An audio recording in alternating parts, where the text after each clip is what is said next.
नमस्कार दोस्तों। आज का वीडियो थोड़ा अनकंफर्टेबल होने वाला है क्योंकि आज हम बात करेंगे उन चीजों की जो न्यूज में दिखाई कम जाती है पर इम्पैक्ट सबसे ज्यादा करती है।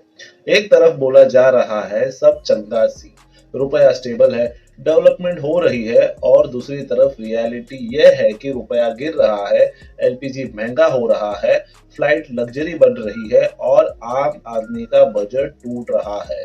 ग्लोबल लेवल पे वॉर का नैरेटिव चल रहा है। यूएस, ईरान, इजराइल सब अपनी स्ट्रेटेजी में बिजी है और यहाँ इंडिया में इनॉग्रेशंस, रिबन कटिंग और रील्स का सीजन चल रहा है।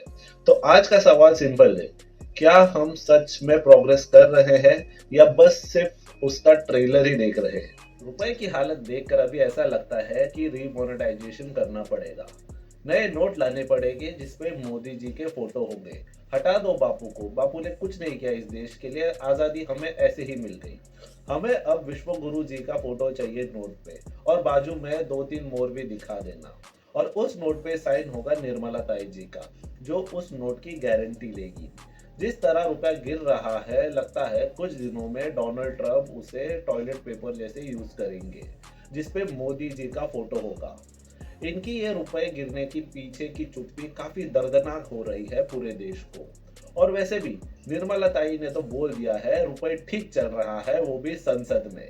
निर्मला ताई और मोदी जी का एजेंडा है कि रुपए को इतना गिरा दो डॉलर के मुकाबले कि डोनाल्ड ट्रंप जी उससे अपने आंसू पोंछना चालू करें।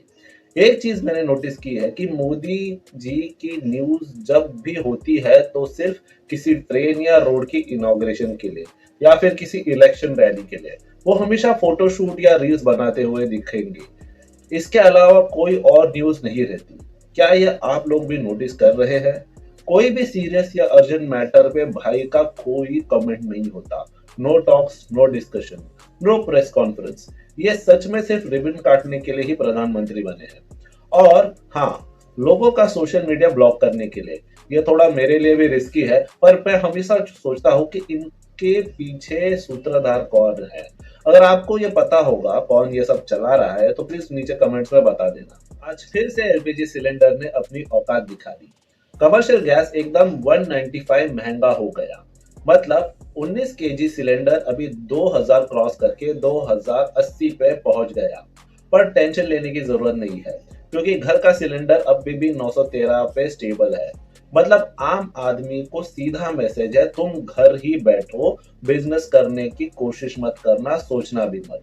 सबसे ज्यादा मार किसको पड़ती है? No Ambani, no Adani. सीधा चाय वाला, ठेले वाला, छोटे रेस्टोरेंट वाले, जो आम आदमी रोज सुबह उठ के 50-60 रुपए की प्लेट खा लेता है, उसके लिए ये 200 का इंक्रीज मतलब पूरा सिस्टम हिल गया। और वैसे भी धुरंधर देखने वाले को सिलेंडर से कुछ लेना देना नहीं होता। हम बोलते हैं कि देश में माइग्रेशन क्यों हो रहा है।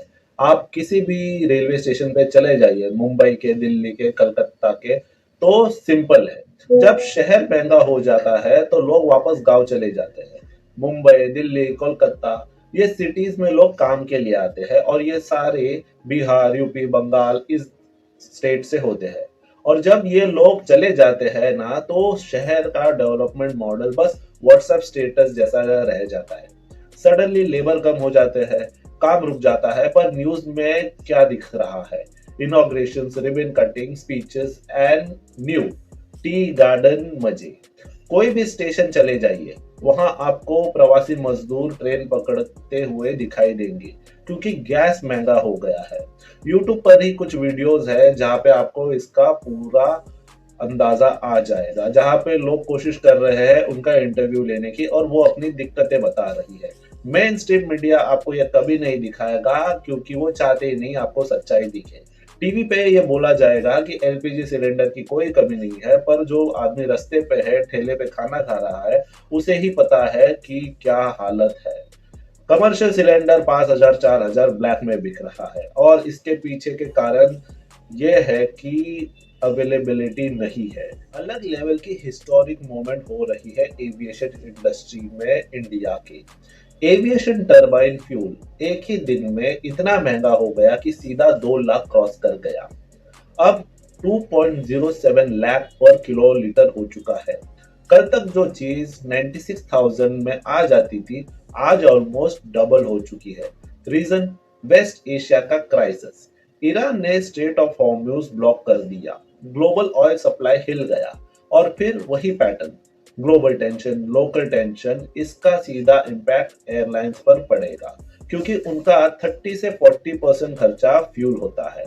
तो ऑब्वियस है, अब एयरफेयर उड़ने वाले हैं और आपको ये सब लग्जरी लगेगा। और टाइमिंग भी क्या परफेक्ट है। मार्च 23 को एयरफेयर कैप्स हटा दिए गए, मतलब एयरलाइंस को फुल फ्रीडम है प्राइस बढ़ाने की। तो अब सीन ये है, पहले पेट्रोल महंगा, फिर एलपीजी, और अब फ्लाइट्स सब महंगी हो चुकी है। क्राइसिस कहीं और शुरू होते हैं और इजराइल ईरान इन लोगों में लफड़े होते हैं और हॉर्मुज ब्लॉक होता है और हमारी सप्लाई लाइन डिस्टर्ब होती है। और एंड में इंडिया का आम आदमी जो जीना चाहता है शांति से, उसकी गोवा की ट्रिप कैंसिल हो जाती है। कभी कभी लगता है हम ग्लोबल पॉलिटिक्स नहीं समझ रहे, या फिर ग्लोबल पॉलिटिक्स हमें नहीं समझ रहा। रिपोर्ट्स के मुताबिक इजराइल ने एक इंटरेस्टिंग यू टर्न ले लिया है। चैनल 12 के हिसाब से अगर यूएस ईरान पर ग्राउंड ऑपरेशन करता है तो इजराइल सोल्जर्स उस पर शामिल नहीं होंगे। मतलब हवा में सपोर्ट अलग चीज है, पर जमीन पर उतर के रिस्क कोई नहीं लेना चाहता। ये सब तब हो रहा है जब मिडिल ईस्ट में यूएस ट्रूप्स की मूवमेंट बढ़ रही है और वॉर का नैरेटिव फुल स्विंग में है। एक्सपर्ट्स बोल रहे हैं कि ग्राउंड वॉर कोई वीडियो गेम नहीं होता, रिस्क ज्यादा होता है और कंट्रोल कम होता है। तो इजराइल अपना सेफ डिस्टेंस मेंटेन कर रहा है। इसमें यूएस की इतनी बड़ी फजीती हो चुकी है कि ये सबसे बड़ी आयरनी है। पहले मिलके प्लानिंग करो, फिर जब यूएस अपने 3-4 हजार सोल्जर्स साथ रेडी हो जाए तो इजराइल बोलता है भाई तुम जाओ, हम मॉरल सपोर्ट ही देंगे। मतलब वॉर शुरू करने में सब साथ थे, पर जब लड़ने की बारी आई तो सिचुएशन पलट गई।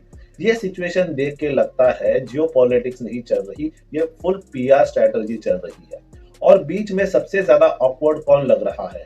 डोनाल्ड ट्रंप, जिनके नाम पे नैरेटिव बिल्ड होता है, पर ग्राउंड रियलिटी में सीन कुछ और ही होता है। ईरान के रेजिम को हिलाने निकला था, लेकिन अब लगता है कुर्सी उसकी खुद ही हिल रही है। यूएस डिफेंस सेटअप में एक के बाद एक बड़े लोगों को हटाया जा रहा है। Generals, air chiefs, navy commander, army के टॉप ऑफिसर, सबकी कुर्सियां खतरे में है। इतना ही नहीं, यूएस जस्टिस डिपार्टमेंट तक झटका पहुंच गया। पैम बोंडी को भी हटा दिया गया क्योंकि वो एप्स्टीन फाइल के इशू को ठीक से हैंडल नहीं कर पाई। और आगे चल के लिस्ट और भी लंबी हो सकती है। काश पटेल और तुलसी गबार्ड जैसे बड़े नाम भी निशाने पर है। सीधी बात यह है कि अमेरिका के अंदर ही पावर गेम फुल स्विंग में चल रहा है। बाहर रेजिम चेंज की बात हो रही है, पर अब अंदर ही पूरा सिस्टम शेक होते हुए दिखाई दे रहा है। तो दोस्तों, पिक्चर का सीन क्लियर है। ग्लोबल पॉलिटिक्स अपनी जगह चल रही है, लेकिन उसका बिल हमेशा आम आदमी ही भर रहा है। रुपया गिरता है, आपका खर्चा बढ़ता है, गैस महंगी होती है, छोटे बिजनेसेस हिल जाते हैं, फ्यूल क्राइसिस आती है, आपकी फ्लाइट कैंसिल होती है, और ऊपर से नैरेटिव क्या मिलता है? इनॉग्रेशन हो गया, प्रोजेक्ट लॉन्च हो गया, सब कंट्रोल में है, सब चंगासी। सच ये है कि सिस्टम तब स्ट्रांग होता है जब सवाल पूछे जाते हैं, ना कि सिर्फ क्लैप दिए जाते हैं, थाली बजाई जाती है। अगर आपको भी लगता है कि ग्राउंड रियलिटी और टीवी रियलिटी में डिफरेंस है तो कमेंट करके जरूर बताओ। और हाँ, वीडियो पसंद आए तो लाइक, शेयर और सब्सक्राइब कर देना। और क्योंकि ऐसे टॉपिक्स में बात करना थोड़ा रिस्की जरूर है, पर जरूरी भी उतना ही है।